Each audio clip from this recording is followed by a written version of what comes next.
2003. Nous avons quelques exemplaires. Monsieur, vous seriez d'accord pour qu'on propose à nos amis, ceux qui seraient intéressés, de se cultiver contre cette question. Moi, En lisant votre rapport, monsieur. Alors voilà, je pose ceci sur une table, et ceux d'entre vous qui sont intéressés, vous pouvez prendre un exemplaire de... J'aime pas beaucoup me citer parce que c'est un peu agaçant, je me type ici. Mais enfin, j'ai fait une petite liste sur la dernière publication. Je dois avoir 4 ou 5 publications internationales sur les effondrements spontanés. Et je dois avoir une quinzaine ou une vingtaine de publications sur le comportement de la craie. Alors, si vous voulez, ce qui est très amusant, c'est qu'on a été sur le champ des Cofisques, on a trouvé une craie qui était imprégnée d'huile. Mais bon, c'est dommage que ce ne soit pas sous l'artisanal de mes dents. Alors, on avait une craie imprégnée d'huile. Elle était très costaud. Et pour sortir plus de pétrole, nos associés américains nous ont dit, on va injecter de l'eau. J'ai dit, mais attendez, la teneur en eau, elle va passer de 5-10% à 25 ou 30%. Vous allez affaiblir la craie. Et alors les collègues américains nous ont dit, non, non, Maury, vous n'y êtes pas là, non, non, à 3000 mètres, ça, c'est pas vrai, ça ne marche pas. Je dis, à 3000 mètres, ça marche très bien, on va affaiblir la craie. Et alors, on va injecter, on va injecter. Et c'est là que le jeune collègue que j'avais, extrêmement brillant, a réussi à mettre un modèle dessus. Et il a fait en 92 une prédiction de la descente, de l'affaissement de tout le champ, de toutes les plateformes. Et on est arrivé avec des propriétés extrêmement moyennes à un affaissement de 30 cm par an dû à cet affaiblissement de la craie, parce qu'elle passait de 0 à... Alors, on a fait 32 cm et les Américains, pour 600 000 barils d'injection d'eau, vous voyez, par un mouillage colossal. Et les Américains, très sûrs d'eux, nous ont dit non, non, non, non, ça ne marche pas puisqu'on remplace volume pour volume. Ils ont dit on va passer à 800 000 barils d'eau par jour. Et bien pendant 3 ans, on n'a pas eu 32 cm, on a eu 39 cm. Je considère que c'est un job extraordinaire fait grâce à mon jeune collègue. Autrement dit, l'affaiblissement de la craie, c'est quelque chose qu'on connaissait bien, on a bien pris en compte, mais dans les bonnes conditions. Ici, le problème est complètement posé de travail, il n'existe pas. Bien, il faut même savoir que ce classement pose problème depuis fort longtemps aux membres élus ou nommés de la municipalité. Il y a plus de 10 ans, je discutais sur un autre sujet avec l'ancien adjoint à la culture, qui tout d'un coup dans la conversation me dit, vous comprenez, ce classement est complètement idiot, ça n'a pas de sens. D'ailleurs Fabius a fait ça en catastrophe, voilà. Que d'autres personnes depuis m'ont dit, ah, si ces carrières n'étaient pas classées, ça serait tout de même beaucoup plus simple. Alors, ceci étant, il y a un risque. Il est fait, paraît-il, car pour déclasser un monument ou des carrières, en l'occurrence, qui ont été classées, c'est très difficile, il faut faire pas mal de démarches, donc on peut, disons, se rassurer un peu. Mais tout de même, alors, pour éviter d'être surpris, j'ai contacté un certain nombre de collègues parisiens pour leur demander d'intervenir, eux, en tant que géologues. L'Association des géologues du bassin de Paris, notamment, a écrit une lettre, le président de cette association a écrit une lettre, la même, à 3 ministres, de l'enseignement supérieur et de la recherche, de la culture et de l'écologie. C'est envoyé la semaine dernière, donc on attend maintenant les résultats de cette affaire. Parce que, si vous voulez, il faut faire attention. On ne sait jamais. Il y a des tas de services qui pourraient très bien avoir une certaine influence sur un tel ou sur un tel. Bon, bref. Par ailleurs, Daniel Auvert, qui n'a pas pu venir, lui a carrément écrit, aussi envoyé des tas de lettres un peu partout, notamment à quelques ministres, et notamment à Laurent Fabius, même, qui était Premier ministre à l'époque, maintenant ministre des Affaires étrangères, mais enfin il a la mémoire, ce monsieur. Hein, donc, si vous voulez, on essaie d'éviter de se trouver pris dans une, disons, une démarche de déclassement des carrières. Parce que c'est tout de même dommage. Ces carrières ont été classées pour des raisons qu'on connaît bien, et le maire nous a dit en séance le 16 janvier, qu'est-ce qu'on peut faire avec des carrières classées? Moi je lui ai dit, monsieur le maire, on peut faire avec des carrières classées ce qu'on peut faire avec d'autres carrières non classées. Hein, le fait d'être classé, c'est pas en cela que ça empêche de faire des travaux, je sais pas quoi. Bon. Donc voilà, si vous voulez, pour donner une information un peu sur cette affaire. Ceci étant, Daniel, tu peux dire ce que tu as fait de ton côté, toi, avec... Antea était très impressionné par les défauts, comme tu l'as répété dans la planche de synthèse, du troisième étage par rapport aux étages précédents, supérieurs. Hein, alors, est-ce que ça te rappelle quelque chose, Vincent, ou est-ce que... Non, là je voudrais vraiment redescendre. Bon, j'ai eu des discussions avec des gens qui les connaissent bien, là, il y a quelques instants. J'ai l'impression que rien n'a bougé. Rien n'a bougé. Et à mon avis, le marnage dans ces niveaux bas du troisième étage n'a, à mon avis, aucune influence. Je voudrais le revoir. Les piliers qui étaient moins bien, alignés avec les... Dans le rapport d'Antea, il est question de fissures mécaniques qui seraient dans un bout des galeries. Est-ce que ça a évolué? Les gens qui ont dit que ça avait évolué, en tout cas, sont des gens qui ne les ont pas vus il y a 30 ans, ça c'est sûr. Alors, je ne sais pas comment ils peuvent dire que c'est évolué. Il y avait un ou deux endroits où il y avait des témoins, mais j'ai pas réussi à... J'ai demandé des explications. Voilà, alors que... J'ai pas réussi à avoir vraiment... Est-ce que les mesures du LREP ont été complètement interrompues ou est-ce qu'il y a toujours eu des mesures? À mon avis, au niveau très profond des galeries, en particulier des galeries qui ont été ennoyées, je ne crois pas qu'il y ait de dégâts. Au point de vue date, pour ce qui est de la fracturation, vous connaissez les travaux de Jean-Pierre Gély et de Daniel Aubert, qui, dans une cavité karstique qu'on nous montre d'ailleurs lors des visites pendant le Journée du patrimoine, le toit de cette cavité est fracturé en faille normale, avec des stries magnifiques. Et ceci donc, comme on met, si vous voulez, le creusement de la cavité karstique en liaison avec la fonte des glaces du dernier épisode glaciaire Wurm, 20 000 ans, donc on suppose, si vous voulez, que c'est de la néotectonique vers 15-10 000 ans. Quoi. Bon, hein. C'est hier pour les géologues, ça. Hein. Donc, autrement dit, la dernière phase de fracturation est relativement récente, mais en liaison tout de même avec des phénomènes un peu d'une autre nature que ce que nous avons actuellement. Le niveau -3, les zones envoyées, est-ce qu'il y a des désordres apparents? L'endroit qu'on a vu en zone noyée, la photo que j'ai prise, qui a été passée tout à l'heure, les parois, que ce soit le ciel ou les parois qui sont dans l'eau, paraissent a priori impeccables. Enfin, on ne voit aucune trace d'effritement. Bon, je ne suis pas un spécialiste de ça, je n'ai pas regardé dans le détail, mais sur la photo, on ne voit aucune trace. Donc, pour résumer, j'ai l'impression que rien n'a bougé.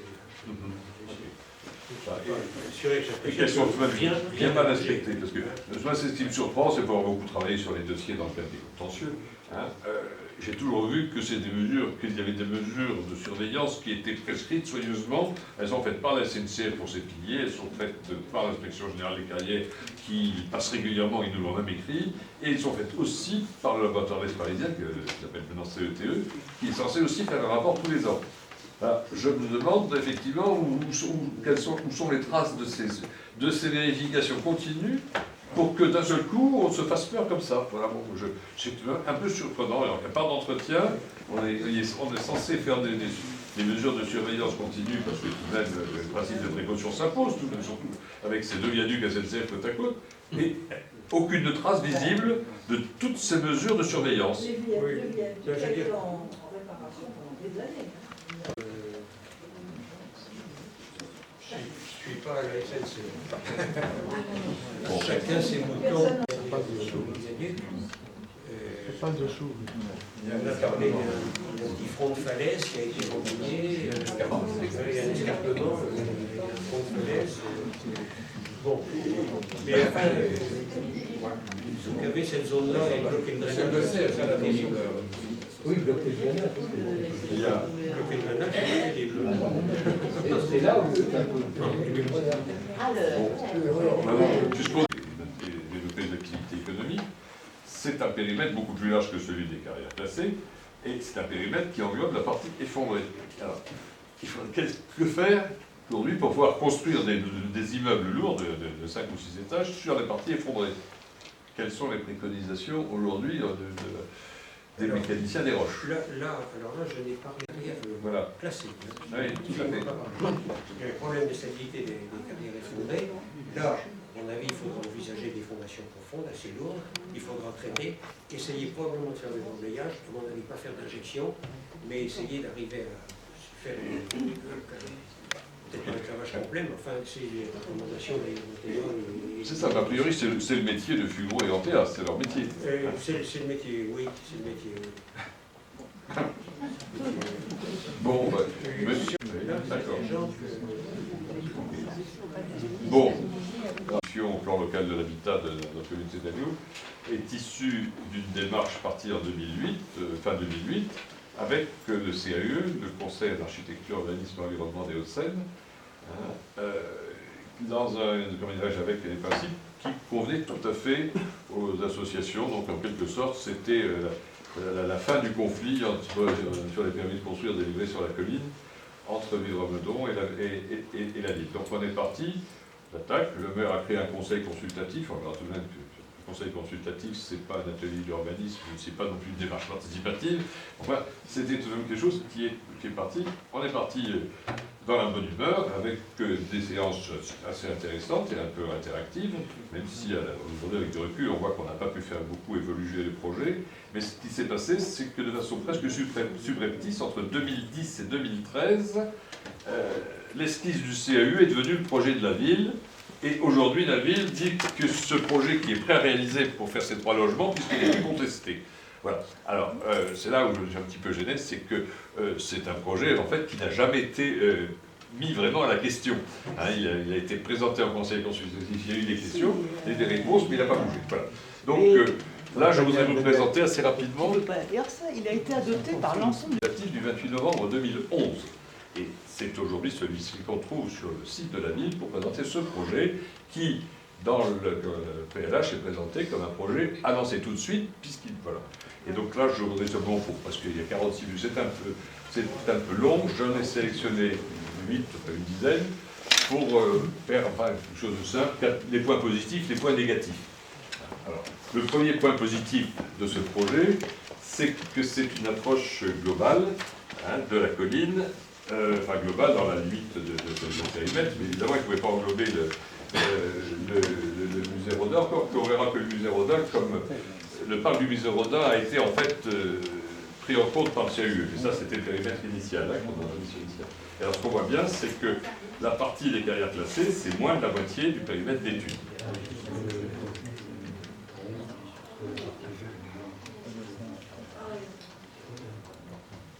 Voilà. Alors, donc c'est 46 planches que l'on voit ici. Je vais essayer d'envoyer l'ordinateur de nous, ce sera plus facile.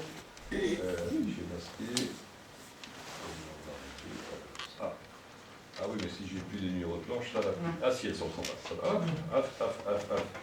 Non, je vais les remettre. Dans ce projet d'aménagement, voilà. Vous voyez que nous avons une place des carrières, la maison des carrières, et puis en même temps, on voit l'étendue de l'espace vert, l'idée qui consiste à prolonger le parc du musée Rodin. On fait plus que doubler sa surface et on y installe même une maison des sculptures au milieu, donc on reste dans l'esprit de Rodin, donc c'est quelque chose qui a priori sympathique. Le troisième point positif, c'est la prise en compte des carrières, des vues panoramiques. Vous savez, le fameux promontoire, voilà le promontoire que vient d'aménager le Conseil général. Le penseur de Rodin est là, et là, vous avez le sentier des Menuis, dans lequel on a figuré plusieurs axes de vue. L'axe majeur, c'est évidemment depuis le promontoire. Donc, il y a une volonté, dès le départ, de préserver les percées visuelles. On verra tout à l'heure que les petits blocs plus gris à côté, la cause des problèmes. Bon. Ensuite, quatrième point positif, c'est effectivement qu'on ne faisait pas que des logements certes, mais aussi le maintien de l'activité économique et l'activité artisanale. On a bien 330 logements dans ce projet, 6600 mètres carrés d'activité économique, dont l'entreprise BFG qui est ici représente 1200 mètres carrés, c'est des mètres carrés. Déplacer la fonderie, bien sûr, et créer un lieu culturel, sculptural aussi, et donc à l'association et Pierre Mougin, l'architecte, on a déterminé, avec la mairie d'ailleurs, la possibilité de réinstaller la fonderie et d'autres activités sur le long de la voie ferrée. C'est-à-dire, en fait, on ne sera plus sur les carrières classées. Mais comme les carrières classées, si elles peuvent subsister et permettre un jardin, comme c'est promis, là, donc, avoir un jardin donc, avec un parc, disons, arboré, on pourrait y adjoindre aussi de la sculpture, puisque c'est l'intérêt de la fonderie d'art et, je dirais, pratiquement des artistes de Meudon, c'est d'avoir un lieu culturel et sculptural qui permettrait de jouer, d'ailleurs, avec de rejoindre le musée Rodin et d'avoir une promenade de qualité qui permettrait donc d'avoir quelque chose d'exceptionnel à Meudon et de tenir bien sûr compte de l'ensemble parce qu'on ne veut pas intervenir sur ce que l'EPF a déterminé, hein, donc qui me paraît assez raisonnable d'ailleurs parce que ça fait 30 ans que ça dure l'histoire. Hein,